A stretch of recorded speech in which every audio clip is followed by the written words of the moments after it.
Hello everyone, welcome to another episode of All About Fertility.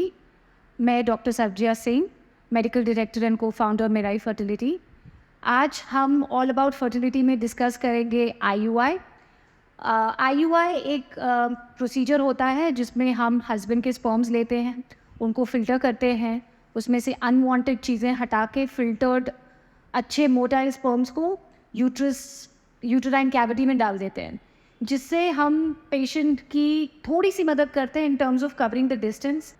Normally जब deposit होते हैं sperms intercourse के दौरान, तो वो सिर्फ ऑज तक डिपॉजिट होते हैं, तो वो थोड़ी सी जर्नी हम लोग उसको और आगे ले जाके, कभी कभी कुछ स्पर्म्स ऐसे होते हैं जो उसके आगे नहीं जा पाते हैं या डेड हो जाते हैं रास्ते में, तो we increase the chances a little bit more by putting the sperms into the uterine cavity. इसके success rate is in a good case where there is ovulation और अच्छे फॉलिकल बने हैं और ओवुलेशन हुआ है और लाइनिंग अच्छी है और स्पर्म्स अच्छे हैं, तो सक्सेस रेट 20% होता है, 15 to 20% in a good IUI per month. और ये बहुत ही बेसिक ट्रीटमेंट होता है, इसको हम लोग बेसिक ART ट्रीटमेंट बोलते हैं। ये ज़्यादातर उन लोगों में हेल्पफुल होता है जहाँ पे हम हस्बैंड और वाइफ को मिलने के लिए मना करते हैं अगर कोई दोनों में से सीरो पॉजिटिव या कोई और सेक्शुअली ट्रांसमिटेड डिजीज़ है, दोनों में से एक को और दूसरा नेगेटिव है। जब हस्बैंड्स ट्रैवल कर रहे हैं and is not available during ovulation, that is the time where IUI is helpful. Couples where there is sexual dysfunction and there is a problem or issue with intercourse, their IUI helps. When we are using donor sperms, वो एक option है जहाँ पे हम लोग IUI कर सकते हैं और जहाँ पे कोई फीमेल फैक्टर नहीं है और IVF करने की ज़रूरत नहीं है।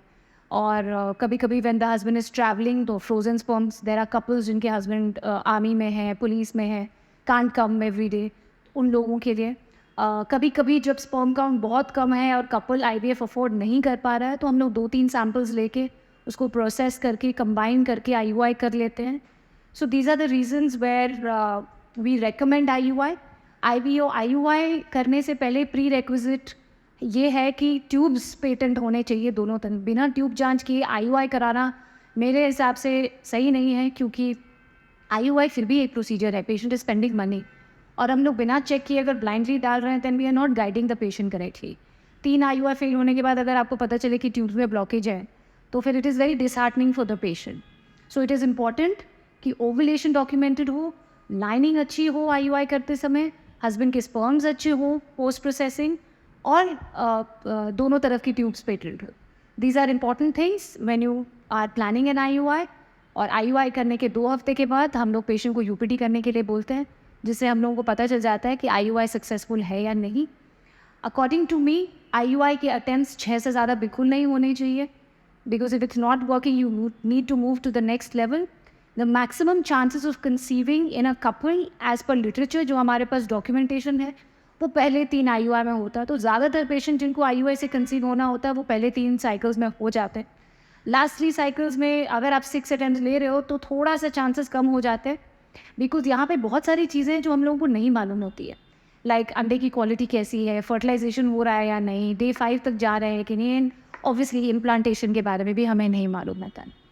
So before you go for an IUI, please make sure that you take care of all these things. And in the next episode we will be discussing about IVF and when to do it and when to move from IUI to IVF. Any queries you have about IVF or IUI or any other fertility questions, आप हमें comments में लेके पूछ सकते हो। And yeah, we'll see you next time again. Thank you.